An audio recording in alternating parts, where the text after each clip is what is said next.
Straight na ako pa. Kada? Straight na ako pa. Dili. Luso. Naon sa nilayo? Yan na. Afternoon, Ah, sobrahan. welcome to this Ilaw, exciting and informative. No. Sa? Yes, nanawa ko lang sa page. Limang. Brush this out. Isa mo. Luso mo. Anak! Okay, okay. Pati pagkamay. Okay, ayos na. Okay na po na. Ako. Okay na po. Dito sa man, ayaw nagkanala lang sa medyo. Sit still, iwi. Uy! Unsa pa kayo, iwi? Front pa nako? Right! Bubo ko yung siya. Bubo! Asa man.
Welcome to Passifund's Lender app.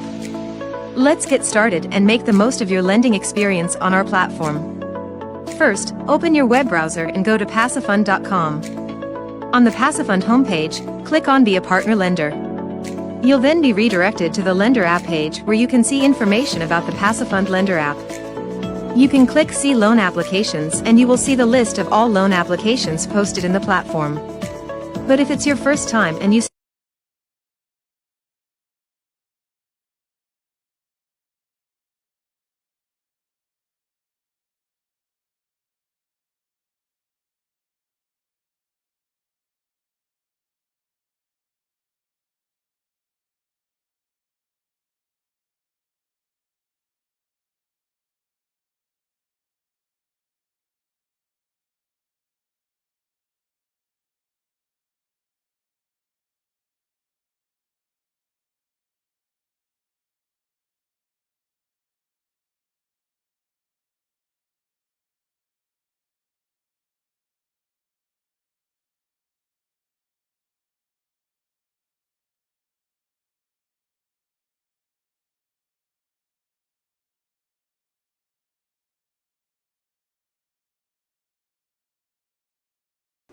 Ay, sige kami ni. Gusto ko na ako pa.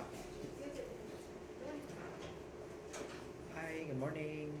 Good afternoon, everyone. Welcome to the Lenders Forum Facebook Live event presented by Passifund. We are here to share insights on how lending businesses can elevate with Passifund. I am Excel Alimes, your host for today, and I am joined here by the people who are making Passifund's mission possible.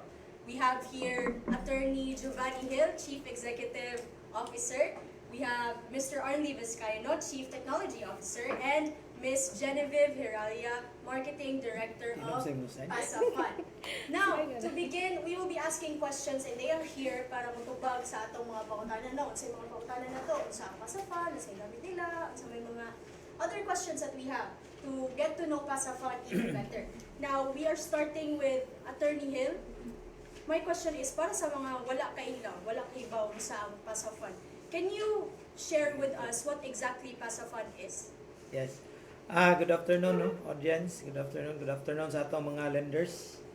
Today is supposedly a day to Sa ganito? Celebrate. Celebrate kay nga naman nanatay higayon karon nga makatabang gyud sa mga lending company.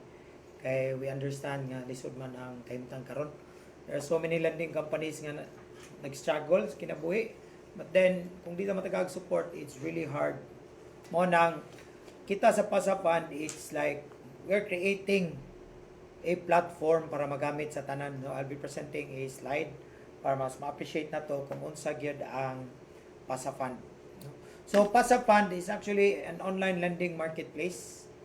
No, online lending marketplace ni siya. Next. It's an online lending marketplace nga diha na to gitapok ang mga borrowers, diha po na to gitapok ang mga lending companies, kuyog ana mga financing companies. So unsa man ni siya? Ang may tabuan na is that ang tanang borrowers atong gitapok sa online, niya mga lending companies na po sila dito. So ang may tabo dito is ang mga borrowers nga mga apply adto na lang sila sa Pasapan. Niya ang mga lenders nga nangita po borrowers adto na lang po sila sa Pasapan. So marketplace na siya. Gitapok na to ang borrowers, gitapok po na to ang lenders para sayo na lang ang pag-apply og loan. So what is Pasapan also? Pasapan is also a credit worthiness assessment tool. What does it mean? Magisgot ganit ang credit worthiness assessment tool, kanimang mga lending company ang kinahanglan ani nila is tabang sa pag-assess kung ang borrowers pwede ba siya, nindot ba siyang pahulmon. Kaya nga naman naa may mga borrower nga nanghulam diri sa usa ka lending, human wa kabayad, nanghulam na pud sila yung lending. So unsa man gid ang Pasapan? Credit assessment worthiness tool. Meaning mutabang ni sa mga lending company pag-assess kung ang usa ka tawo maayo ba siyang pahulmon og dili. Unsaon man, usa na is shared data. Bot pasabot, lending A, lending B, supposing tagya mo no, lending A, lending B, lending C. Tagsa-tagsa na to, naama na siya, ikaw naama kay kung lending A, na kay mga listahan sa borrower nga bati. Si lending B naapod, si lending C naapod. So kung membro mo sa Pasapan, ako mo-appeal ko sa Pasapan ang may tabo, Share. ang naay mo apply og loan, makibaw ko kung napa ni siya loan sa imo. Loan sa imo, loan sa iya. So kung makita na ko nga, uy, di ka na mag-loan ni tawanan, di na ko na-approve, di na ni kabayad. So, mao na ang Pasapan. Aside ana, naaputay ato ang kaugalingong sistema para pag-assess kung ang usa ka borrower maayo ba gyud siya pahulmon. Tanaw na to ang iyang performance sa social media. So gitapok na nato mga data niya para inigtan-aw sa partner nga lending company sa Pasapan, sayo na lang kayo, mutanaw na lang siya. Okay ni siya pahulmon o di pa siya okay. So credit worthiness assessment tool po ng Pasapan. Pasapan is also a lender's assistant. Why?